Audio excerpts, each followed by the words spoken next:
Hello, and welcome to my channel Ielts Listening. Let's start with one of the best practice tests for improving listening skills. Turn to section 1. You are going to listen to a conversation between two people, a customer and a representative of a company which rents cars. First, you have some time to look at questions 1 to 6.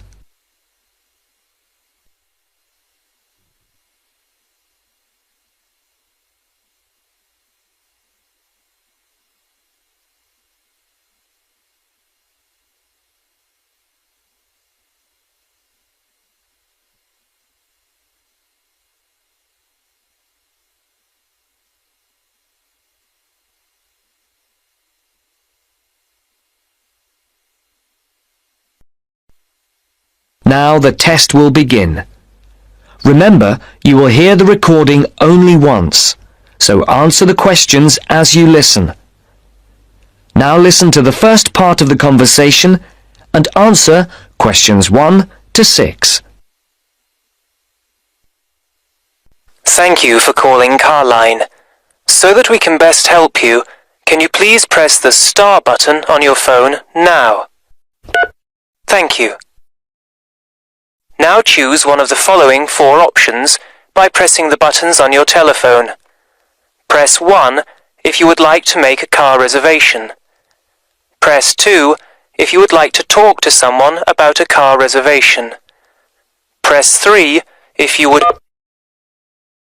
Please hold while we put you through to one of our assistants.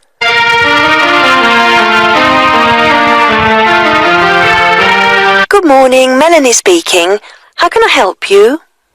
My name is Mr. Maxine, and I booked a car several days ago to be picked up from Heathrow Airport in London, and I'd like to change the booking. I see. Have you got a reference? Yes, I have it here somewhere on a piece of paper. Here it is. It's A for Alpha, C for Charlie, F for Foxtrot, Y for... Yeah. Yes. The number 15, 15, A for Alpha, and G for Go. Let's see. Can I just check that? ACFY15AG. Yes. Mr. John Maxine. Yes, that's it. Okay, so how can I help you? I booked a car for 3 days from this Friday at 6 p.m. to Monday at 6 p.m. Yes, a manual. I'd like to change it for a larger car and an automatic rather than a manual. And I'd also like to book it for 5 rather than 3 days. Okay, let's have a look. We have an estate which is automatic. Yes, that would be perfect. There is a difference in price though. For the extra 2 days? Yes, but also for the size of the car. The estate is £15 more expensive per day than the saloon car you have already booked. Okay, and how much extra is it altogether then? That makes it an extra £165. It seems rather expensive. The last time I hired one, it wasn't so much. When was that? Several weeks ago. I see. Before the speakers continue their conversation, look at questions 7 to 10.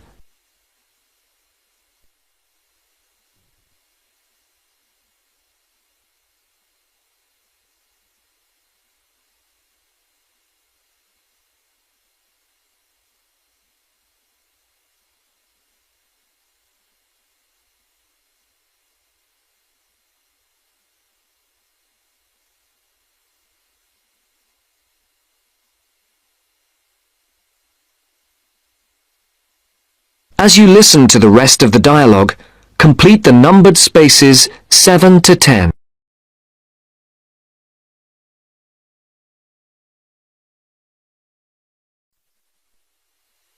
Well, it's basically because the rates change daily according to the cars available. The estate is the last automatic we have for hire for that period. We have a manual estate which is cheaper, if that would help. No, it has to be an automatic. Okay. Shall I debit your card for the extra £165? Is it possible for me to pay the extra in cash when I pick up the car at the airport? I'm afraid that isn't possible, as there are no facilities for handling cash at that time of the day. That seems odd. It's because the money can't be banked in the evening, and for security reasons, no cash is held on the premises. Okay, you can debit my card. You'll have to give the number to me again. Isn't it logged on the screen? For security reasons, it doesn't come up on the screen when we look at the booking. Any changes, and it has to be entered again. I see. It's 3-4-4-5-9-9-1-1. 3-4-4-5-9-9-1-1. 4425 4425 7750. 7750. Okay, that has now been authorised. Shall we send the receipt to your Park Vale address?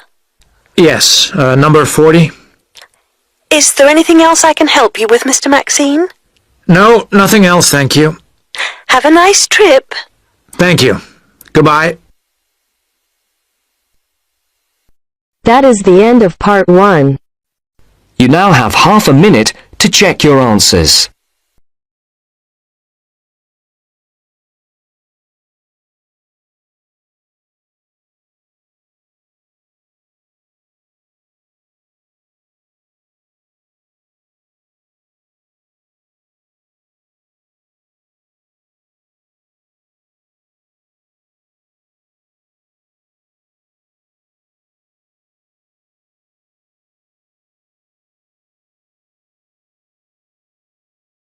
Now turns to part 2. Part 2. You will hear a conversation between a prospective student and a university advisor about applying to enter the university. First, look at questions 11 to 13.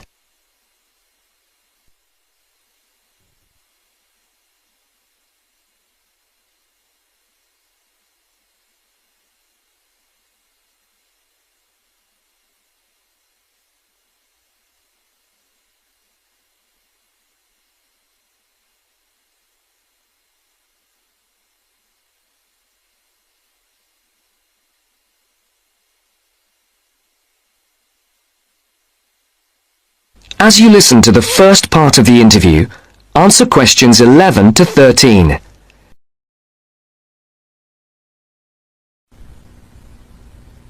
I'm interested in entering your business administration program, and I'd like some information on how to apply. I'm a little concerned because I've been out of school for a number of years. That could actually work to your advantage. It's possible to get academic credit for work experience if that experience is related to courses in our program. I've been working in business for several years. How would I get academic credit for that? First, you'll need to read the university catalogue to see if any of the course descriptions match your specific job experience. For example, if you've worked in accounting, you may be able to get credit for an accounting course. So then what would I do? You would write a summary of your work experience, relating it to specific courses we offer. Submit that to the admissions office with a letter from your work supervisor confirming your experience. Now look at questions 14 to 20.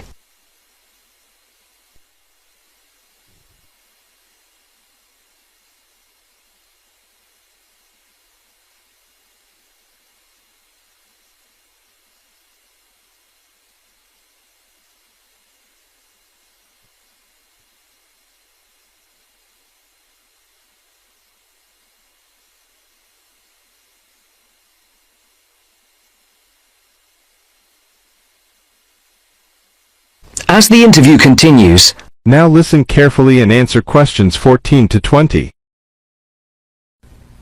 Would I submit those things at the same time that I apply for admission? That would be the best idea. Have you seen a copy of our university catalogue? Not the most recent one. I have a copy from last year. You'll need to look at the latest one. Unfortunately, I've run out of copies, but you can get one from the library for now, and I'll send you your own copy as soon as I have more available. Thank you.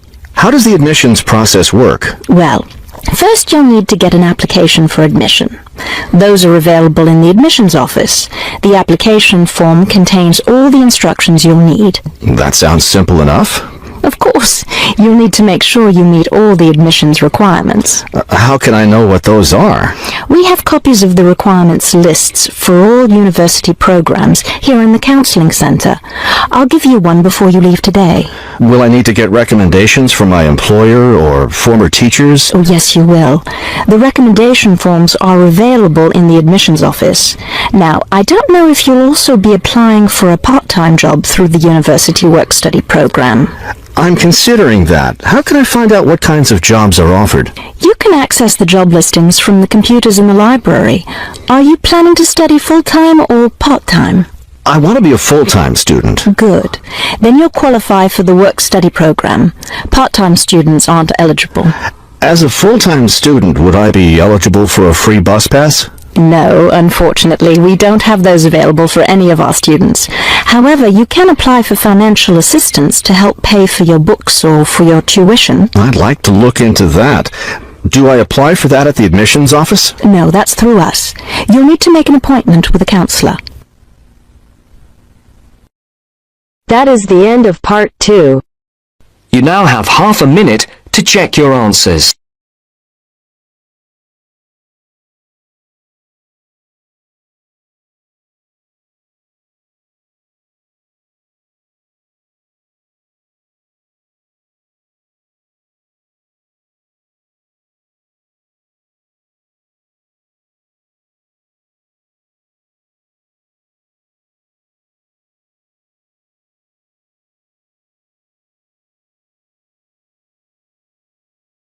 Now turns to part 3. Part 3. You are going to hear a conversation between an interviewer and a professor.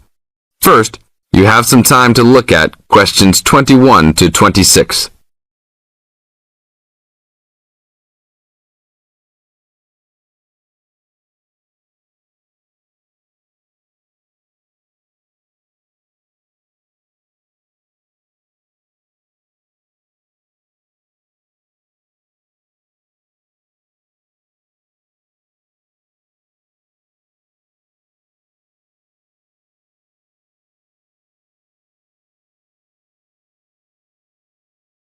Now listen to the tape and answer questions 21 to 26.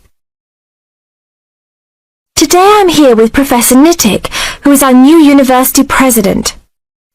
He has been a professor for 20 years and teaches many of the best classes on campus. I know many of you have had him as a teacher and know of his brilliance. Good morning, Professor Nittick.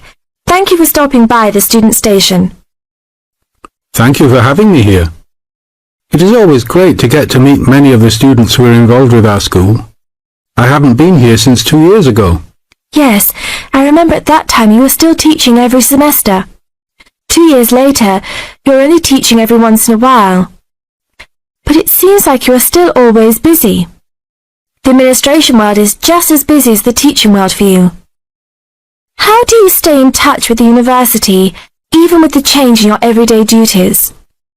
I try to stay in touch with what is popular with the university students. I usually spend time with as many students as I can. They usually give me insight into what the new concerns and beliefs are for the new generation. On top of that, I try to be as youthful as I can. I consider myself to be youthful, at least for my age. So I always have a good time and try to stay young. I try my best to not just be a teacher, but also participate in university life. Interesting. So, are you still doing lots of academic work, or are you mostly concentrating on administrative affairs? Well, I mostly do administrative affairs now, but that doesn't mean that I still don't have a very deep interest in academic matters. I often visit other campuses around the world and meet other professors in my field. I learn the most by travelling and seeing the different places of the world and the different fields of thought. I even did a television programme last month in Manchester. Will you be on television any time soon then? Well, you can call the television station and see if I will be on television any time soon. Maybe I will be on the news report. I don't think it is really that significant, though. Oh, really? That sounds great. I will remember to look out for you. Let's move on. With all your busy travelling recently, how do you find time for your personal life? I try to keep my university life separate from my personal life. Sometimes it's hard to find time to just take my wife and 3 kids out for a family dinner, but usually we all manage to get together every few days. I'm taking a few weeks off next month to take my family down to South America, to Brazil for a few days. I can't wait to just sit on the beach. Wow, that sounds like a wonderful trip. Professor Nittick, could you tell the audience a little about what goes on in an average day of a university administrator? An average day? Oh, I don't think there is such thing as an average day for me. The last few weeks I've been travelling all the time. I can be in Los Angeles in the morning and in New York by the afternoon and back to Los Angeles by the evening. Sometimes I will spend the whole week at a new university, showing the new administrators the ins and outs of running a university. Sometimes I can spend the whole day in the office on the phone. So there really is no average day for me. I guess that is because I do so many different tasks. Sorry to let all the viewers down, but that is the plain truth. Now look at questions 27 to 30.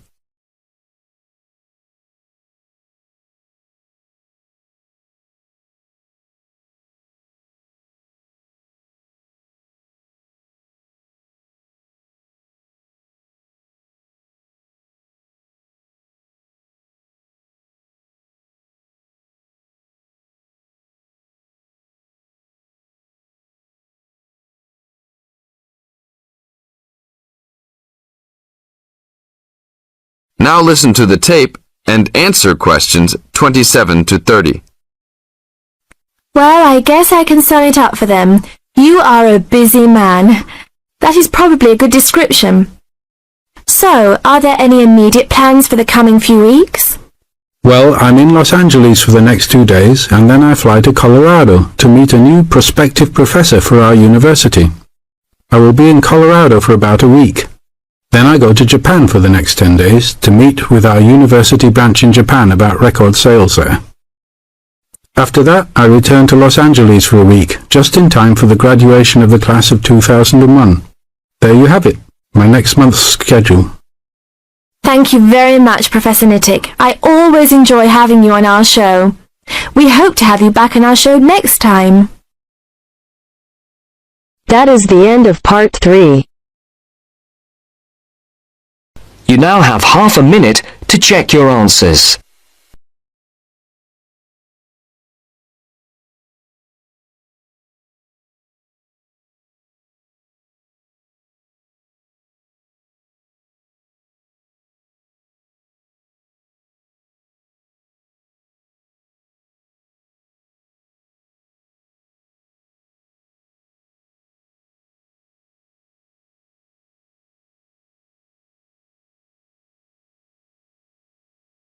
Now turns to part 4.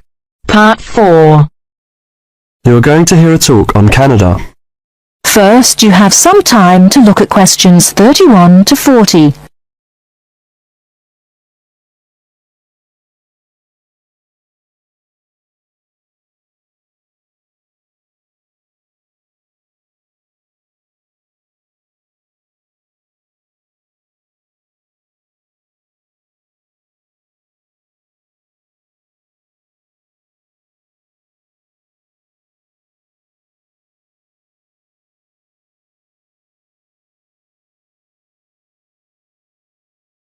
Now listen carefully and answer questions 31 to 40. Good morning and welcome to this talk on Canada. Many people think of Canada as a land of ice and snow. They think of it as a young country with few inhabitants, a country of English-speaking white people. While some of this is true, it is also an inaccurate description of the country we call Canada. Canada lies in the northern half of the continent of North America. The most northern parts of Canada are sometimes called the land of the midnight sun, because at certain times of the year the sun never sets and is still shining faintly at midnight. This northern part of Canada is cold and mostly snow-covered all year round. Most of the people who live in this northern part of Canada are called Inuit or Dene. They were once called Eskimos. They are the original people of this land and are part of what are called the First Nation. As we move to the more southern parts of Canada, the land changes and so does the people. Moving from east to west in southern Canada, we travel from the Atlantic provinces of Nova Scotia, Newfoundland, New Brunswick, and Prince Edward Island. These small provinces with small populations border on the Atlantic Ocean. The land in these provinces is not very fertile, so fishing, forestry and mining are the main industries, although in some small areas agriculture is also important. If we travel west from the Atlantic provinces, we come to central Canada, composed of the large provinces of Quebec and Ontario. Both provinces are rich in natural resources, have fertile land, and are the centres of industry for Canada's largest cities. Toronto and Montreal are found in these provinces. The province of Quebec is the centre of French language and culture in Canada. In fact, Montreal is the second largest French-speaking city in the world after Paris. Finally, in the far west of Canada, we come to the province of British Columbia. This province is separated from the prairies by the Rocky Mountains and is bounded on the west by the Pacific Ocean. British Columbia is often called simply the West Coast. British Columbia is an attractive place for tourists because of its mild climate, spectacular mountains, seacoast and beautiful forests. Agriculture, forestry, shipping and fishing are major industries in British Columbia. The people of this land of Canada are as varied as its landscape. The original settlers, those we call the people of the First Nations, came from Asia by crossing the Bering Strait from Siberia to Alaska. In their new environment, they developed many new languages and cultures. In the 16th century, the first Europeans arrived in eastern Canada. They came from Britain and France. By making treaties with the original inhabitants, they gradually established colonies in eastern and central Canada. After a war with France, Britain took over the French colonies in Quebec and eastern Canada. By the end of the 18th century, all of Canada was under British rule. From this time until the present century, most of the immigrants to Canada were British, Scottish and Irish. In this century, however, Canada has had an influence of settlers from all over the world. There are now hundreds of thousands of people from Asia, Africa and South America who now call Canada their home. That is the end of part 4. You now have half a minute to check your answers.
Thank you.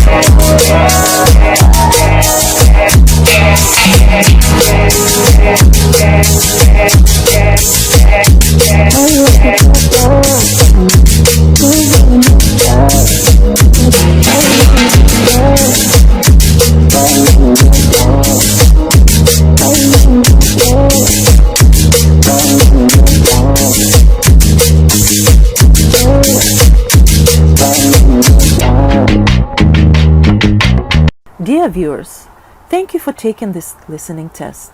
Please let me know about your score in the comments section below.